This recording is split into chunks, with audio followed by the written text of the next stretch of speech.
Hi, I'm the Blender Cube, and this is my wired autocomplete interview. Wait, I can't say wired. I think that could be problematic. Hi, I'm the Cube again, and this is my weird autocomplete interview. Okay, here we go. Question number 1. My blender is stuck. I know, right? That happens a lot. My blender is stuck. I was making juice this morning and I think something must have cooked the motor, because I definitely smell something smoky. How do I fix my blender? I really need some juice. I think I might be on the wrong thread here. Just give me a minute. Alright, here we go. How do I make my renders look photorealistic? Yeah, how do you make them photorealistic? It's a tough question because it's a mixture of so many things, but here's how I would get started with it. First, you gotta look at reference, man. You just gotta pixel peep at it. And you know what? The first 2 videos on my channel are me taking a photograph I liked and recreating it in Blender, trying to get as close as possible to this single reference image, because there's nothing more photorealistic than a photograph, right? I think that was a really good exercise for me as a beginner, to really study a reference image and try to translate that in 3D. And by study, I mean really break down everything you're looking at. Where's the main light source coming from? What are the different kind of materials in the photograph? Study the layers in them. What part has bump? What part has scratches? How rough it is, how shiny it is, just hyper analyzing it. I think good hardworking artists do it inherently, but us lazy, finish the render as soon as possible kind of artists need to go a little deeper. I would highly recommend you watch this Blender conference talk by Andrew on photorealism if you haven't already. I would also recommend this video by Gleb Alexandrov, where he talks about the balance a render should have in its primary, secondary and tertiary details. So definitely check these 2 videos out. And I think these tips are a great starting point to what is a long journey to photorealism. Next question, how do you make money with Blender?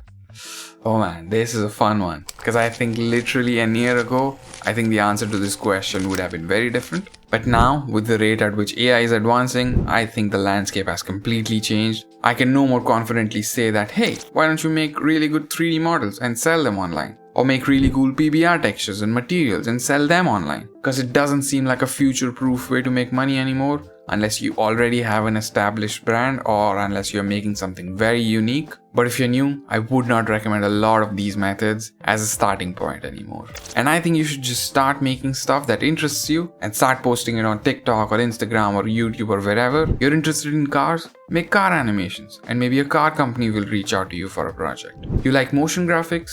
Make motion graphic visuals, and maybe a DJ will reach out to you for concert visuals. Believe me, there's a market for everything. And with Reels and TikToks, where you just have to post stuff, and if it's good enough, you literally have to do nothing and the platform will automatically share your work to millions of people online, there couldn't be a better place and time to start making money, I think. It might take a few months to get started, but once you do, there is no telling where your business might end up. But the keyword here is to make good quality artwork first. And one of the most common questions on the internet is, how do I get better? It seems like I'm stuck at a particular level while people around me just keep getting better and better. What am I doing wrong? I know, man, it sucks. I also get into that mindset sometimes, not gonna lie. And I think the answer to the first part of the question of how do I get better is pretty simple and pretty straightforward. It's a boring answer, we already know what it is. It's just we have to keep making more and more stuff consistently and incrementally challenging to us to get better, I think. I don't think anyone can argue with that logic. But I think the second part of the question is a very toxic way of thinking, where we compare ourselves to other artists on the internet. But I think it's just stupid to compare yourself to others, because it's hard to even comprehend the variables involved in someone's progress, right? I mean, imagine you have a day job and all you get is 1 hour on the computer. How can you even compare yourself to anyone else who's obviously getting more screen time than you in Blender? It's just unfair. And as corny as it sounds, all you can do is just compare yourself to your past self. And that's it. So it's a toxic mindset, and this analogy kind of helped me when I was struggling with this, so I thought I would share it with you. Hey, by the way, I finally started my own Patreon. In the first video, we are breaking down this thumbnail I made for the add-ons video that I posted a few weeks back. I also made an alternative thumbnail for that video that also looks pretty sick, so I'll do a breakdown for that as well. And if this video goes well, maybe we'll do a breakdown of this thumbnail as well. And that's not obviously it. We'll do a lot more longer format videos in there and make scenes from scratch, redo some older scenes, talk about the short film I've been working on for a while in there, and whatever I think is interesting but doesn't fit well into a YouTube video will be covered there. Also, you will be able to finally put a face behind this voice because it's easier for me to do that in there in a nice closed environment. And I know not everyone can afford it and not everyone's a big fan of Patreon, but it is a great way to support the channel, so if you can, please do. And if you cannot, that's understandable as well. I'll make sure I keep uploading these YouTube videos for you guys. But I do hope to see you in there. Alright, that's it. That's my pitch. Back to the video now. Another common question that I get a lot is what hardware is recommended for Blender? Or what is an even more common question is I have a very outdated laptop. How do you expect me to get better if all I can render is a cube on a plane with a few lights spread around? Yep, I know exactly what you're talking about. And what annoys me even more is when people say, so what? You have a bad laptop. You gotta make the best out of your situation. But I can barely render a cube. Man, what are you talking about? But that advice, as annoying as it is the only thing you can actually do. You have to limit yourself a little bit. I had a pretty shitty laptop a few years back. So all I made was isometric rooms because they were interesting to me. I love isometric rooms, but they were also pretty forgiving on my computer. So I had to stick with that for a long time because my computer couldn't handle anything more complex than that. The laptop I own right now is also pretty out of date. I have a 4GB VRAM GTX 1650 and 16 gigs of RAM on an AMD Ryzen 5 4600H processor. It is not the greatest hardware, but I do what I can with it. So I stick with simple still renders and make sure they are at their best form at the least. Because that's really all you can do, right? It sucks, but it's all you can do. But to answer the original question of what is the recommended hardware for Blender, I would suggest if you can afford it, at least make sure you get an RTX card, maybe an RTX 2060 or 2080 at the least with at least 4GB VRAM, and try and at least get 8GB of RAM and you should be more than good to go. Alright, next question. Why do my renders keep looking worse and worse the more work I put into them? Yes, I know what you're talking about. Aren't you aware of the 3D artist graph? Where the x-axis is the quality of the render and y-axis is the time and effort you put into it. The more time and effort you put into the render, the worse the quality gets until you reach a point where you do start an upward climb and finally the render does start looking a little better. I think it happens because we usually tackle lighting at a much later stage in our renders, and it obviously is a huge contributor in the final look of the render, and even compositing and color grading is done right at the end, which also does so much to the final render. Hence this awful nonsensical graph that all 3D artists have to experience. And you know what? This graph isn't accurate if you ask me, because most of the times my experience is I would be in this downward journey in the beginning, but then there would be these false hopeful moments somewhere in the middle where I think my render is starting to take a good shape, but then I'm immediately back on the downward slope, and this happens multiple times in the graph, which is just cruel and frustrating. And if you stick long and hard enough with your render, I'm sure you'll get to the bright side of the graph at some point. I think another question along the same lines that I come across a lot is, I have been looking at my render for so long that I've stopped finding any flaws in them. How do I get past that? I think you gotta get feedback at this point from a third party. Maybe your parents, siblings, friends, or other 3D artists you might know. That is the only way to get out of this situation. And it's also important to know what kind of feedback you should take in. I hate it when people say, I think this is what is wrong with your render, and I think this is how you should fix it. Don't tell me how to fix it, just tell me what you think is wrong, and I will fix it. So trust your artistic instincts sometimes. Make sure you consume the right kind of feedback and not just take in 1,000 different opinions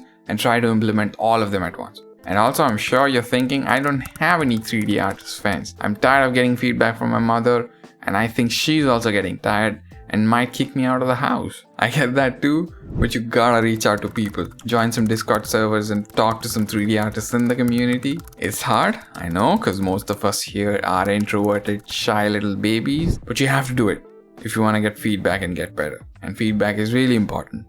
So you gotta do it. You know what? Ping me if you want. Ping me on Instagram and we'll exchange feedbacks. Let's do that. I'll leave all my links in the description. Now, let's talk about a question that is popping up a lot these days, which is what is the point of learning Blender or any tool for that matter if AI is already so good at producing better and faster results? Yeah, it is. It definitely produces really high quality results and in a very short amount of time as well. There is no denying that.